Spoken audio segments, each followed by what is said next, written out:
11 ہجری میں آپ حج کے لیے تشریف لے گئے، اور یہ صورت آئی 11 تاریخ کو، 11 حج کے، ذوالحج، اذا جاء نصر اللہ والفتح۔ اس میں اشارہ تھا کہ میرے نبی آپ کا مشن مکمل ہو چکا ہے، اب آپ ہمارے پاس آنے کی تیاری فرمائیں۔ تو یہ جب یہ زوال سے پہلے آپ اپنے خیمے میں لیٹے ہوئے تھے، یہ آخری صورت قرآن کی جو نازل ہوئی، تو آپ نکلے زوال کے بعد، آپ نے تینوں شیطانوں کو پتھر مارے، پھر آپ اپنی اونٹنی عذبہ پہ سوار ہوئے اور آپ نے یہ تاریخی جملہ بولا، ایھا الناس عسیٰ اللہ تلقونی بعد عامی ھذا، لوگو یہ میری تمہاری آخری ملاقات، آج کے بعد تم مجھے نہیں دیکھو گے۔ واپسی پر آپ نے معاذ بن جبل کو مدینے سے یمن روانہ فرمایا، تو معاذ بن جبل سے ایسی محبت تھی کہ ان کو سی آف کرنے کے لیے 7 میل پیدل چلے، 7۔ اب کسی کو روانہ کرنے کے لیے ساتھ نہیں چلتے تھے، مسجد سے روانہ کر دیتے، معاذ بن جبل کو 7 میل ساتھ چلے، اور جب آخری پوائنٹ آیا سفر کا تو کہنے لگے، معاذ عسیٰ اللہ تلقانی بعد عامی ھذا، معاذ میری آخری ملاقات ہے، وَلَعَلَّكَ تَمُرُّ بِقَبْرِي وَمَسْجِدِي ھَذَا، جب تو واپس آئے گا تو میری قبر دیکھے گا اور میری مسجد مجھے نہیں دیکھے گا۔ تو فَبَكَىٰ مُعَاذٌ جِشْعًا لِفِرَاقِ رسول اللہ، تو معاذ بن جبل پھوٹ پھوٹ کے رونے لگے آپ کی جدائی کا تصور کر، تو آپ کی آنکھوں میں بھی آنسو آ گئے، تو آپ نے جلدی سے منہ یوں پھیر لیا، معاذ پیچھے ہو گئے اور آپ ادھر ہو گئے، اپنے آنسو چھپا لیے، معاذ ان اول الناس بی المتقون من کانوا وحیث کانوا، معاذ اس جدائی کا غم نہ کر، جو تقوی پر مرے گا وہ میرا سب سے قریب ہوگا، چاہے وہ پاکستان میں ہو چاہے افریقہ میں ہو، میرے سب سے قریب وہ ہوں گے جو تقوی والے ہوں گے، جو اللہ سے حیا کرنے والے ہوں گے۔ جب آپ واپس تشریف لائے، 29 محرم صفر، 29 صفر عصر کی نماز کے بعد ایک جنازہ تھا، اس جنازے کو پڑھانے کے بعد اس کو دفن کے لیے آپ جنت البقیع تشریف لے گئے، وہاں سے واپس ہونے لگے تو سر درد اٹھا، اور وہ درد ایک دم بڑھنا شروع ہوا، اور اس دن باری حضرت عائشہ کے گھر کی تھی، تو آپ گھر میں تشریف لاتے لاتے درد کے ساتھ بخار، تیز درد، تیز بخار، اور 14 دن، 12 ربیع 29 30 2 دن یہ، اور 12 دن اگلے 14 دن آپ نے بیماری دیکھی، مسلسل سر درد اور مسلسل بخار، اور روزانہ آپ جب گھر بدلتے، اس وقت 9 بیویاں زندہ تھیں، تو آپ پوچھتے کل کس کی باری ہے، کل کس کی باری ہے، جی میمونہ کی ہے، اگلا دن کل کس کی باری، یہ حفصہ کی، کل کس کی باری ہے، ام سلمہ کی ہے۔ تو بیگمات نے اس سے سمجھا کہ اللہ کے نبی یہ چاہتے ہیں کہ میں بیماری کے دن عائشہ کے پاس گزاروں، ورنہ آپ کو تو خود پتہ ہے کل کس کی باری ہے، پرسوں کس کی باری ہے، ترسوں کس کی باری ہے۔ تو حضرت میمونہ کے گھر میں آپ تشریف فرما تھے، تو ساری باقی 7 بیگمات جمع ہوئیں، اور انہوں نے آ کے عرض کی، یا رسول اللہ، جب تک آپ بیمار ہیں آپ عائشہ کے پاس آرام فرمائیں، اور جب اللہ آپ کو شفا دے دے تو پھر ہماری ترتیب کو آپ دوبارہ شروع فرما دیں۔ تو آپ نے سب کا شکریہ ادا کیا، عدل کی مثال، اسلام جب دوسری شادی کی اجازت دیتا ہے تو عدل کی شرط لگاتا ہے، ان لم تعدلوا، اگر عدل نہیں کر سکتے پھر ایک ہی ہے عدل، اور آپ نے فرمایا جس نے دوسری شادی کی اور عدل نہ کیا، کتنی مرضی عبادت کر کے آیا تو قیامت کے دن آدھا حصہ اس کا فالق زدہ ہوگا، ایک سائیڈ اس کی فالق زدہ ہوگی، کتنے ہی مراقبے کر کے کتنی ہی نمازیں پڑھ کے آیا ہو، انصاف نہیں کیا تو پورا آدھا حصہ فالج کی پکڑ میں ہوگا۔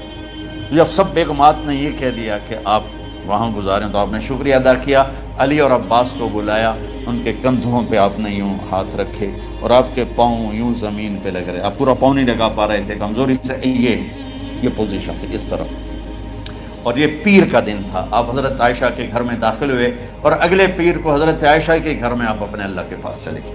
آخری ہفتہ آپ نے حضرت عائشہ کے گھر میں گزارا، صحابہ ملاقات کے لیے حاضر ہوئے تو آپ ان کو دیکھ کے رونے لگے، اور فرمایا کہ میں تمہیں اللہ کے سپرد کرتا ہوں، اللہ تمہاری حفاظت کرے، اللہ تمہارا ساتھی ہو، آواکم اللہ، حفظکم اللہ، نصرکم اللہ، بہت دعائیں دی۔ تو عبداللہ بن مسعود رضی اللہ تعالیٰ عنہ نے پوچھا یا رسول اللہ، لگتا ہے جیسے جانے کا وقت ہے، تو آپ کو غسل کون دے گا؟ تو آپ نے فرمایا میرے اہل بیت۔ آپ کو کفن کون دے گا؟ کہا میرے اہل بیت۔ آپ کا جنازہ کون پڑھے گا؟ تو آپ رونے لگے۔ تو آپ نے فرمایا جب تم مجھے غسل دے دو تو سب نکل جانا، سب سے پہلے میرے 2 وزیر جبریل و میکائیل آئیں گے اور وہ میرے اوپر درود و سلام پڑھیں گے۔ ہمارے نبی کا جنازہ ایسے نہیں ہوا اللہ اکبر اور پیچھے صفیں، آپ کی چارپائی کے پاس آ کر صحابہ کھڑے ہو جاتے تھے، وہ میں ابھی بتاتا ہوں۔ تو آپ نے فرمایا سب سے پہلے جبریل و میکائیل آ کر میرے اوپر درود و سلام پڑھیں گے، پھر اس کے بعد 7 آسمان کے فرشتے باری باری آئیں گے۔ جب وہ چلے جائیں گے تو پھر سب سے پہلے میرے خاندان، میرے اہل بیت کے مرد آ کر میرے اوپر سلام پڑھیں گے، پھر ان کی خواتین آ کر سلام پڑھیں گی، پھر ان کے بچے آئیں گے، پھر ان کے نوکر اور نوکرانیاں آئیں گی، اس کے بعد مہاجرین مکے کے قریش آئیں گے، اس کے بعد ان کی عورتیں آئیں گی، ان کے بچے آئیں گے، ان کے نوکر اور نوکرانی آئیں گی، اس کے بعد مدینہ والے آئیں گے، پھر مدینہ کی خواتین آئیں گی، پھر ان کے نوکر نوکرانی آئیں گے، اور اس کے بعد مجھے تم اللہ کے سپرد کر دینا۔ اور پھر آپ نے ایک عجب بات فرمائی جو کسی نبی نے نہیں فرمائی، فرمایا کہ میرے بعد میری آنے والی امت کو میرا سلام کہہ دینا، اور انہیں کہنا کہ ان کے بعد جو آئیں ان کو بھی میرا سلام کہہ دینا۔ اور اس طرح میرے سلام کو قیامت تک اللہ کے نبی نے پہنچایا کہ ہر آنے والی امت، ہر آنے والی نسل اگلی نسل کو اس نبی کا سلام پہنچائے۔ آپ کے جانے میں 5 دن باقی تھے، تو آپ نے فرمایا مجھے 7 کنوؤں کے پانی سے غسل کرواؤ۔ تو 7 کنوؤں سے پانی لایا گیا مشکیزوں میں بھر کے۔ تو حضرت عائشہ کے گھر میں کوئی ایسا ٹب نہیں تھا جس میں بیٹھ کے وہ آپ نہا سکتے، تو حضرت حفصہ کے گھر سے ٹب منگوایا گیا، آپ اس میں بیٹھے، تہمت باندھا ہوا تھا، کرتا اتارا، اور آپ پر 7 کنوؤں کا پانی ڈالا گیا، تھوڑا تھوڑا تھوڑا تھوڑا تھوڑا تھوڑا، تو اس سے بخار کی شدت کم ہوئی، اور آپ سر درد کی وجہ سے آپ نے ایسے پٹی باندھی سرخ رنگ کی، اور اس کے بعد حضرت علی اور فضل بن عباس کے کندھوں کا آسرا لے کر آپ مسجد میں تشریف لائے، اور آپ ممبر پر بیٹھے، اور آپ نے فرمایا لوگوں میرے جانے کا وقت آ چکا ہے، میں نے کسی پر زیادتی کی ہو، کسی کو تھپڑ مارا ہو، کسی کو چھڑی ماری ہو، کسی کا حق دبایا ہو، تو میں اپنی جان کے ساتھ، مال کے ساتھ حاضر ہوں، مجھ سے یہیں بدلہ لے لو، آخرت میں میرے خلاف کوئی دعویٰ نہ کر، میں آخرت کے حساب کو برداشت نہیں کر سکتا۔ جن کے طفیل لوگوں کا حساب معاف ہوگا، جن کی طفیل، جن کی شفاعت پر لوگ بے حساب جنت میں جائیں گے، وہ روتے ہوئے فرما رہے ہیں کہ میں آخرت کے حساب کو نہیں دے سکتا۔ تو سارے صحابہ رونے لگے، لیکن آپ اپنی بات کو دہراتے رہے، کوئی بھی نہیں اٹھا۔ تو آپ نے ظہر کی نماز پڑھائی، ظہر کے بعد پھر ممبر پر آئے اور فرمایا کہ لوگو یہیں مجھ سے حساب کتاب کر لو، آگے نہ کرنا، بتاؤ میں نے کسی کا کوئی حق دینا۔ ایک صحابی کھڑے ہو، یا رسول اللہ آپ نے میرے 3 روپے دینے ہیں، 3 درہم۔ تو آپ نے فرمایا دینے ہوں گے کہ ضرور، پر مجھے یاد نہیں، بتاؤ کہ کس طرح دینے ہیں؟ کہ یا رسول اللہ آپ کے پاس سائل آیا تھا، آپ سے مانگا، آپ کے پاس تھے نہیں، تو آپ نے مجھ سے کہا تیرے پاس کچھ ہیں؟ تو میرے پاس 3 درہم تھے، تو آپ نے فرمایا تو دے دے، میں بعد میں ادا کر دوں گا۔ تو ہاں یاد آ گیا۔ تو میرے گھر کے نبی میں، میرے نبی کے گھر میں تو تیل نہیں تھا، ایک چھٹانگ جس سے چراغ جلتا، پیسہ کہاں سے آتا؟ تو آپ کے سامنے آپ کے کزن فضل بن عباس کھڑے تھے، آپ نے فرمایا فضل میرا قرضہ ذمے لیتے ہو؟ جن کے لیے کائنات سجائی گئی، جنت کی چابیاں جن کو پکڑائی گئیں، جاتے ہوئے 3 روپے دینے کی ہمت نہیں تھی۔ کہ فضل میرا قرضہ ذمے لیتے؟ کہ جی یا رسول میں اپنے ذمے لیتا ہوں۔ کہ اس سے لے لینا۔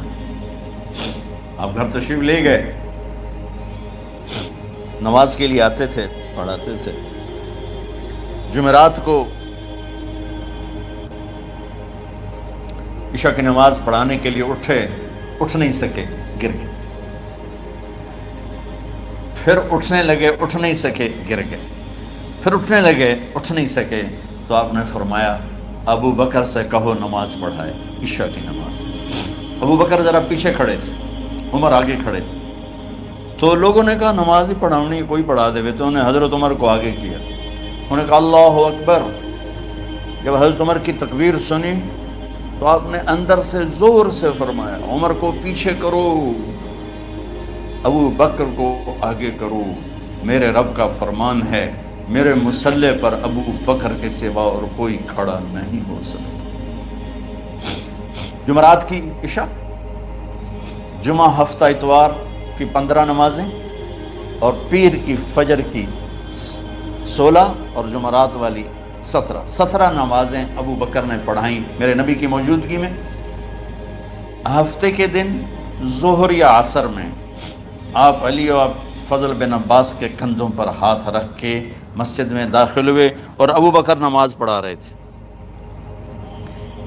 ادھر محسوس ہوا کہ اللہ کے نبی آ رہے ہیں، تو ابو بکر نے یوں پیچھے ہٹنا شروع کیا تاکہ مصلی سے ہٹ جائیں، تو آپ نے ایسے ہاتھ کا اشارہ فرمایا کہ کھڑے رہو، ہٹو نہیں، کھڑے رہو، تو وہ پھر آگے مصلی پر آ گئے۔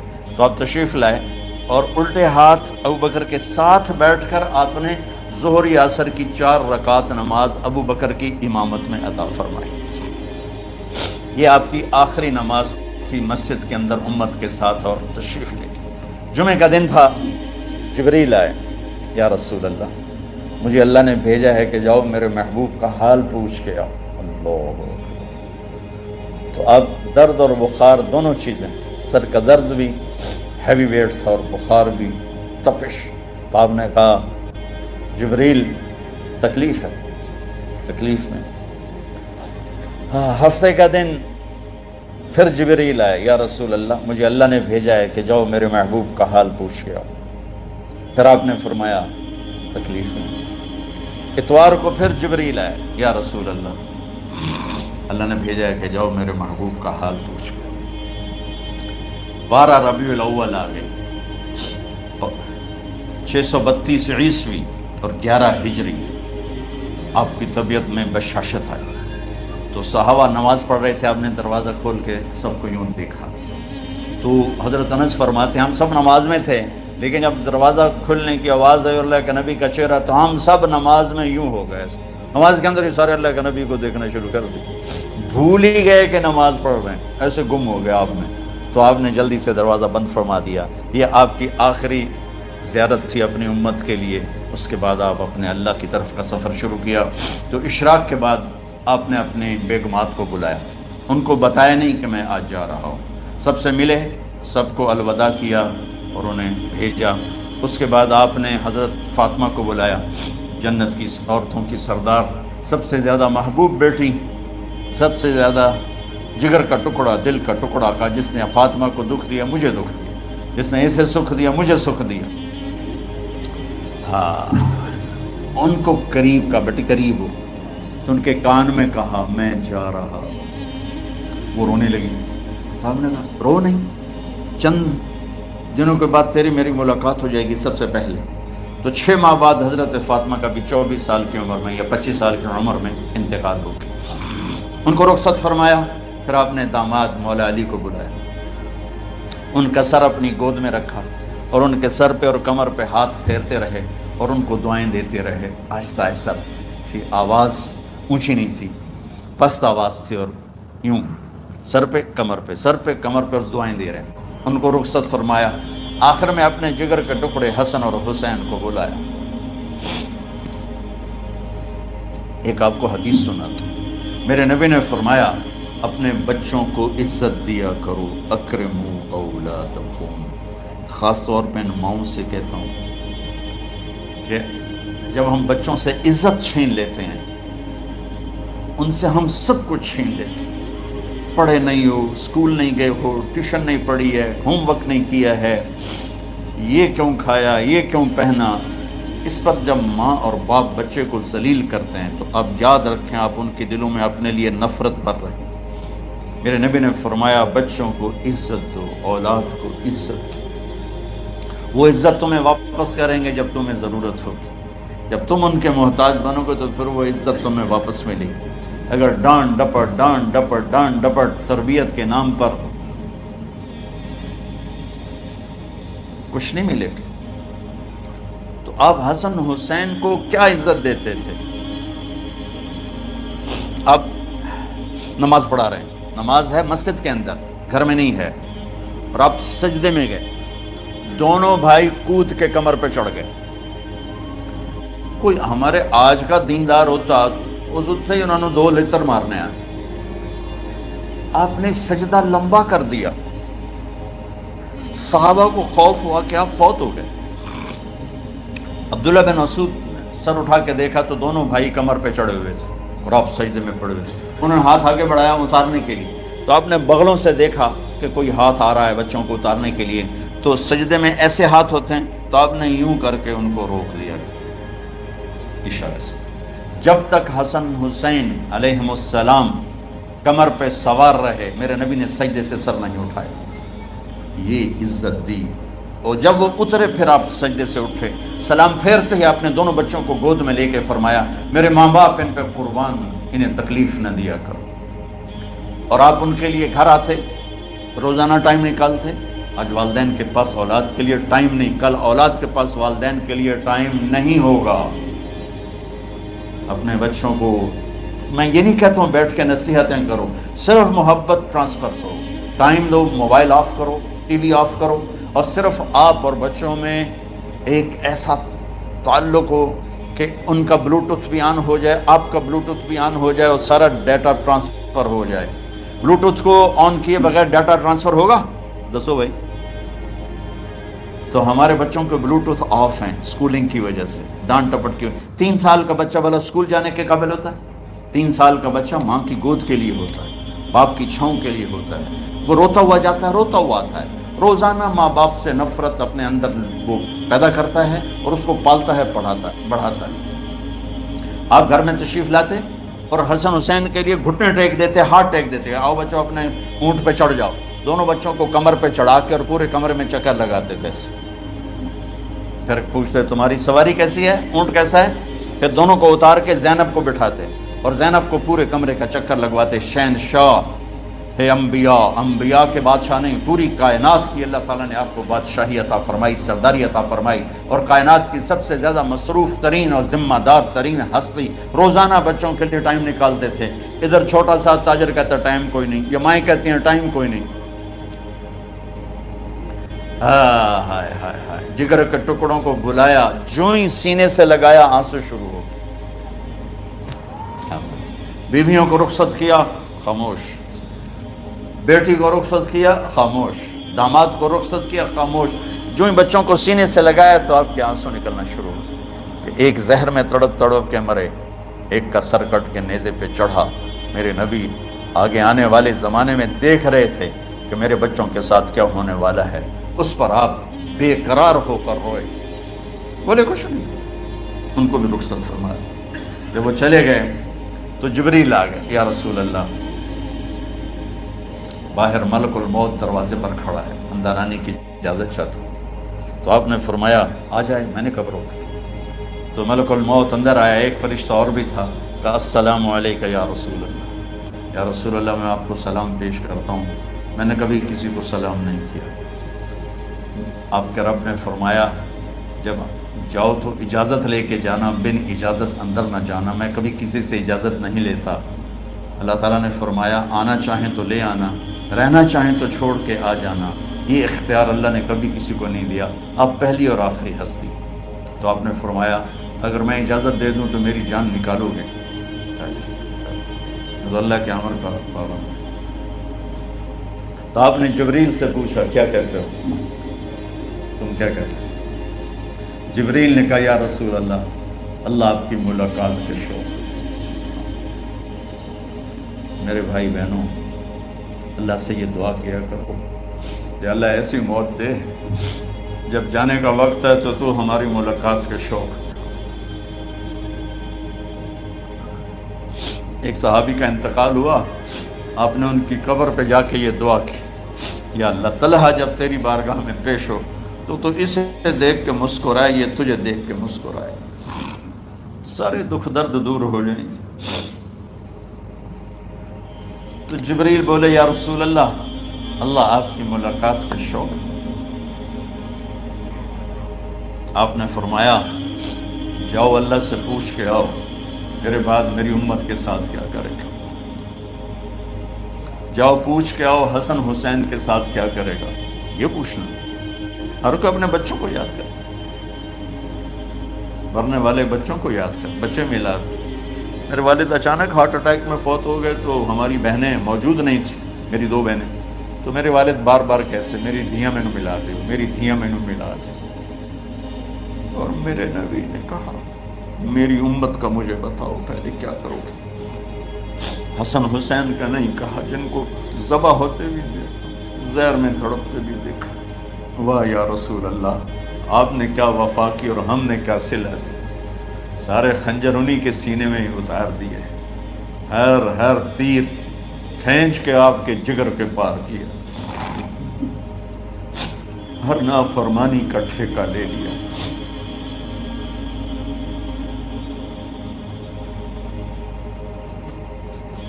آؤ پوچھ کے آؤ میرے بعد میری امت کا کیا کرے گا۔ تو جبریل جا کر پیغام لائے کہ اللہ تعالیٰ فرما رہے ہیں ہم آپ کی امت کو تنہا نہیں چھوڑیں گے۔ میرے رب کی عزت کی قسم، خواتین و حضرات، میرے رب کی عزت کی قسم، میرے نبی یہ بات نہ اٹھاتے تو کوئی ہم میں خنزیر بنتا، کوئی بندر ہو جاتا، کوئی کتا ہو جاتا، کوئی سانپ بچھو بن جاتا۔ اللہ کی ہم سے کیا رشتہ داری؟ اس کملی والے پہ درود و سلام پڑھو جس نے اولاد کو پیچھے کر کے تمہیں اللہ سے مانگا، اور محشر کے میدان میں جب جہنم آ کے ایک چیخ مارے گی اور آدم سے لے کر عیسیٰ علیہ السلام تک ہر نبی کہے گا نفسی نفسی، ہر ماں باپ کہے گا نفسی نفسی، ہر بیٹا بیٹی کہے گا نفسی نفسی، ہر خاوند بیوی کہے گا نفسی نفسی، ہر بھائی بہن کہے گا نفسی نفسی۔ حضرت ابراہیم کہیں گے یا اللہ کسی کا سوال نہیں کرتا، میری جان بچے۔ عیسیٰ علیہ السلام کہیں گے یا اللہ میں اپنی ماں مریم کا بھی سوال نہیں کرتا، میری جان بس نفسی نفسی۔ کہ ہنگامے میں ایک آواز آئے گی امتی امتی۔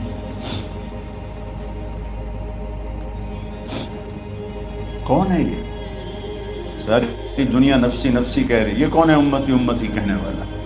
آواز کے تعاقب میں جب نظریں جائیں گی تو اپنے نبی کو دیکھ لینا، تڑپتے ہوئے بدن کے ساتھ، کانپتے ہوئے ہاتھوں کے ساتھ، اور پھیلی ہوئی جھولی کے ساتھ، اور بہتے ہوئے آنسوؤں کے ساتھ صرف ایک ہستی ہو، صلی اللہ علیہ یا رسول اللہ، صرف ایک ہستی ہوگی جو کہیں گے یا اللہ میری امت، یا اللہ میری امت، یا اللہ۔ کون سی امت؟ جس نے ہر بڑے سے بڑے گناہ کے اڈے کھول کے زندگی گزاری۔ میرے نبی انہی کو یاد کرنا، میری امت میری امت میری امت۔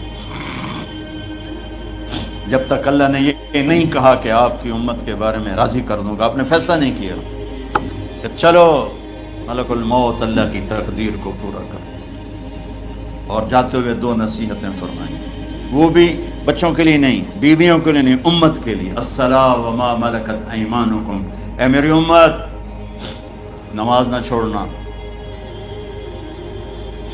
نوکروں سے اچھا سلوک کر، حقوق اللہ نماز، حقوق العباد غریب لوگ، اور فرمایا غریبوں پہ ترس کھانا، اپنے نوکر ملازم غلاموں پہ ترس کھانا، اور نماز نہ چھوڑنا، نماز نہ چھوڑنا، نماز نہ چھوڑنا، نماز آخر الفاظ سے نماز نہ چھوڑنا، نماز نہ چھوڑنا، نماز نہ چھوڑنا۔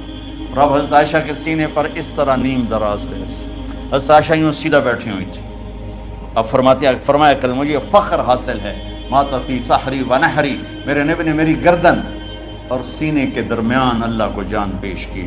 آپ اس طرح نیم دراز تھے تو تھوڑی دیر پہلے عبد الرحمن بن عوف آئے، آپ کے عبد الرحمن بن ابو بکر آئے، آپ کے ہاتھ میں تازہ مسواک تھا، آپ مسواک بہت فرماتے تھے، تو آپ اتنے کمزور ہو چکے تھے کہ بولا نہیں جا رہا تھا، تو آپ کی نظریں مسواک پہ ٹک گئیں، دیکھے جا رہے ہیں، مسواک کو دیکھے جا رہے ہیں۔ حضرت عائشہ نے محسوس کیا کہ نظریں مسواک پر ہیں، تو کہا یا رسول اللہ اب مسواک کرنا چاہتے ہیں، تو آپ نے، تو حضرت عائشہ نے اب بھائی سے لے کر وہ لکڑی اور اپنے منہ میں چبائی اور آپ کے منہ میں اس طرح کر کے خود چلائی.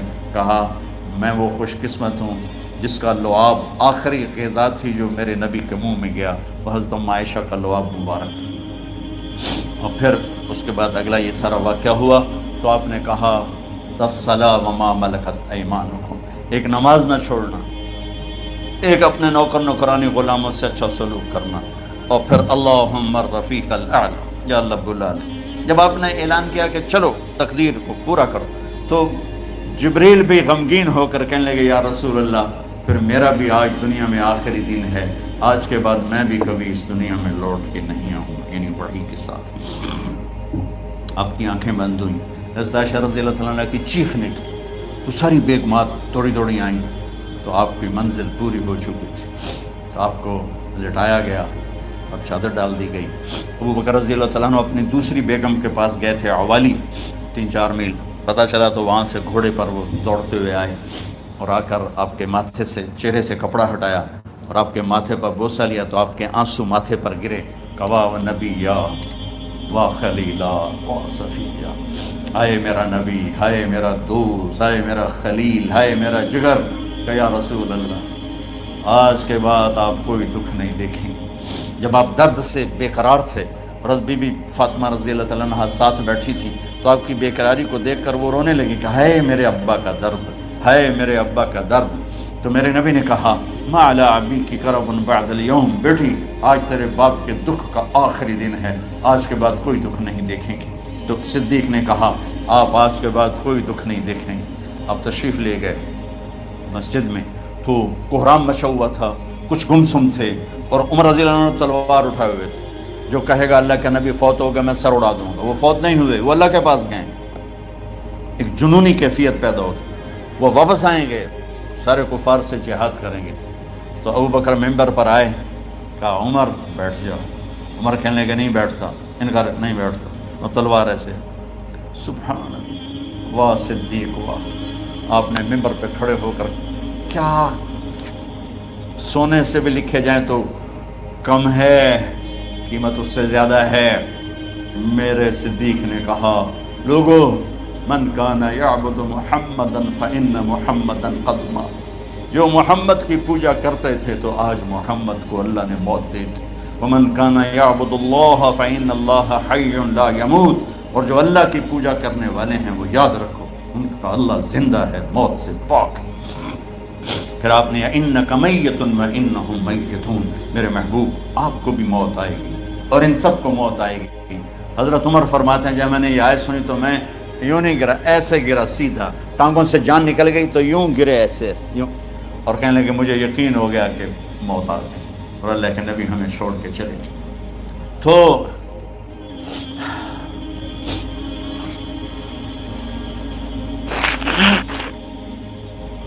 غسل کون دے، کیسے دے؟ اہل بیت نے غسل دینا تھا. آپ کے کپڑے اتار کے غسل دیا جائے یا جو آپ نے کپڑے پہنے ہیں اسی میں غسل دیا جائے تو پریشان ہے، کیا کیا جائے؟ سب پہ اونگ طاری ہو گئی، ایک دم سب کو نیند آئی اور غیب سے آواز آئی کہ ہمارے نبی کو کپڑوں سمیت غسل دیا جائے. آپ کے بدن مبارک سے کپڑا نہیں اتارا، کوئی اتارے نہیں. تو اس آواز پر سارے بیدار ہوئے. تو حضرت عباس، فضل بن عباس، شقران آپ کے غلام، اور اسامہ بن زید اور علی بن ابی طالب آپ کو غسل دینے والے تھے. حضرت علی آپ پر پانی ڈال رہے تھے اور فضل بن عباس جسم کو مل رہے تھے اور حضرت علی ساتھ ساتھ روتے ہوئے یا رسول اللہ آپ نے ہی ہمیں صبر کا حکم دیا، اگر آپ ہمیں صبر کا نہ کہتے تو آج ہم دنیا کو رو کے دکھاتے، اور آج ہم دنیا کو اپنا غم دکھاتے کہ کس طرح غم کیا جاتا ہے. اور یا رسول اللہ آپ کے جانے پر وہ نقصان ہے جو قیامت تک نہ پہلے ہوا نہ بعد میں ہوگا کہ آپ کے بعد نبوت کا دروازہ بند ہو گیا. اس طرح پانی بھی ڈال رہے تھے اور روتے بھی جا رہے تھے. اور فضل بن عباس وہ آپ کے پہلو بدل کر ہاتھ مل رہے تھے، ہاتھوں سے مل رہے تھے. قبر کے کھودنے کا وقت آیا تو وہ لحد ہوتی ہے، کھڈا کھود کے پھر سائیڈ میں کھڈا کھودا جاتا ہے اور ایک ہوتا اسٹریٹ جیسے ہمارے یہاں ڈال کے اوپر وہ سلیب ڈال دیتے ہیں. تو کیسے بنائی جائے؟ تو ابو طلحہ رضی اللہ تعالیٰ عنہ قبر بناتے تھے وہ والی لحد والی. تو فرمایا جو پہلے آ جائے گا نا وہی قبر تیار کر دے. تو ابو طلحہ پہلے آ گئے تو لحد والی قبر تیار کی گئی، اور آپ کے کفن دینے کے بعد وہی وہ سب چلے گئے. اس کے بعد باری باری اہل بیت، ان کی خواتین، ان کے بچے، پھر مہاجرین، ان کے خواتین، ان کے بچے، ان کے نوکر، پھر انصار، ان کی خواتین، ان کے بچے، ان کے نوکر. تو پیر اور منگل یہ 2 دن سارے گزر گئے، اور منگل کو عشاء کے بعد جا کر یعنی بدھ کی رات آپ کی تدفین کا وقت آیا. تو جب آپ کو قبر میں اتار دیا گیا تو مغیرہ بن شعبہ رضی اللہ عنہ کھڑے تھے، انہوں نے اپنی انگوٹھی اتار کے اندر پھینک دی لحد. تو پھر کہنے لگے علی کہ میری انگوٹھی نیچے گر گئی ہے، اٹھا لوں. ایک بہانہ کیا نبی کو بوسہ لینے کا، انگوٹھی پھینک کر فرمانے لگے علی وہ میری انگوٹھی گر گئی ہے، اٹھا لوں. سب دیکھ رہے تھے کہ پڑی ہوئی کہاں اٹھا لو. تو انگوٹھی کیا اٹھانی تھی، نیچے جا کر اللہ کے نبی کو لپٹ گئی اور دھاڑ دھاڑ رونا شروع کیا. سب صحابہ کی چیخیں نکال دی. انگوٹھی تو ایک بہانہ ہی تھا. آخری شخص جس کا جسم نبی کے جسم سے ٹچ ہوا وہ مغیرہ بن شعبہ ہے. تو پھر سب نے شور مچایا کہ باہر نکالو، باہر نکالو، باہر نکلو. باہر نکلے تو اینٹیں لگائی گئیں، پھر مٹی ڈالی گئی. تو جب واپسی ہوئی تو حضرت انس گزرے تو حضرت فاطمہ کھڑی تھیں. طابت نفوسکم ان حسیتم علی رسول اللہ التراب. انس کس جگر کے ساتھ تم نے نبی کو مٹی میں چھپا دیا، کس جگر کے ساتھ تم نے نبی کو مٹی میں چھپا دیا. اللہ سے ملا دے. قبر دیکھنے کو خوفناک ہے، اگر اللہ راضی ہے. جب کبھی قبر سے ڈر لگتا ہے، بہت ہی لگتا ہے، تو خیال آتا ہے اگر اللہ راضی ہے پھر تو مسئلہ ہی کوئی نہیں ہے، چونکہ اللہ نے اپنے محبوب کو بھی قبر میں اتارا. یہ نہیں کہا کہ ایک خوبصورت بیڈ روم بنا کے اس میں لٹا دو، کہا قبر میں اتارو. اگر اللہ راضی ہے تو مرنے والی ہو یا مرنے والا ہو تو مزے ہی مزے ہیں. یہ سارے دعا کرو کہ جب ہم دنیا سے جا رہے ہوں اللہ ہم پہ خوش ہو، اللہ ہم سے راضی ہو. کوئی بڑا مسئلہ نہیں ہے. فرائض کے ساتھ اللہ کو راضی کرو اور اچھے سلوک کے ساتھ اللہ کے بندوں کو راضی کرو. اپنی زبان کو خوبصورت بول کا عادی بنا دو. اس سے گالی، اس سے غیبت، اس سے چغلی، اس سے شکایت، اس سے تانے، اس سے طنز اللہ کے واسطے نکال دو اور اس زبان کو میٹھے بول کا عادی بنا لو. کڑوے سے کڑوے زہریلے بولوں کو پی جاؤ، پی جا ایام کی تلخی کو بھی ہنس کے ناصر. غم کے سہنے میں بھی قدرت نے مزہ رکھا ہے. تو داستان غم ہے، بڑی طویل ہے. آج بڑے عرصے کے بعد میں نے آپ کو سنایا ہے، تو پہلے کوئی ایسا مجھے موقع نہیں ملا کہ میں کچھ تفصیل پڑھ کے آتا. تو جتنا میری یادداشت میں تھا وہ میں نے آپ سے شیئر کیا. ہر ایک نے جانا ہے اور ہم چاہتے ہیں جب ہم جائیں تو یہ ہمارے ایسے جانشین ہوں کہ اللہ پاک انہیں ہماری قبروں کے ٹھنڈا ہونے کا ذریعہ بنائے. میم اکیڈمی کوئی کاروباری ادارہ نہیں، کوئی اس سے ہم پیسے نہیں بنا رہے، بلکہ اپنی قبر بنانے کی فکر کر رہے ہیں. اور اس آنے والے سیلابی ریلے کو جو فحاشی، عریانی، بد اخلاقی، بد کرداری کا ایک افریت آ رہا ہے، اس سے یہ ہمارے بچے سیسا پلائی دیوار بنے. اس چیز کو اس طرح نہیں روکا جائے گا جیسے جہاں زیب نے کہا کہ کمروں میں بند کر دو. اس کو روکا جائے گا کہ ان کو اپنے محبوب کا شیدائی بنا، اپنے محبوب کی محبت دے دو. اور پھر کی محمد سے وفا تو نے تو ہم تیرے ہیں، یہ جہاں چیز ہے کیا لوح و قلم تیرے.